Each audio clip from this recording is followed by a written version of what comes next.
Okay, we're back. We did some locating. It doesn't appear that the water's moving too good right now.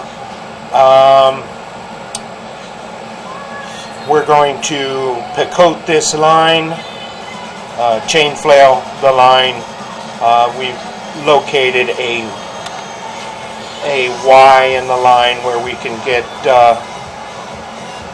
multiple directions and also be able to pull the solidified chunks out of the line,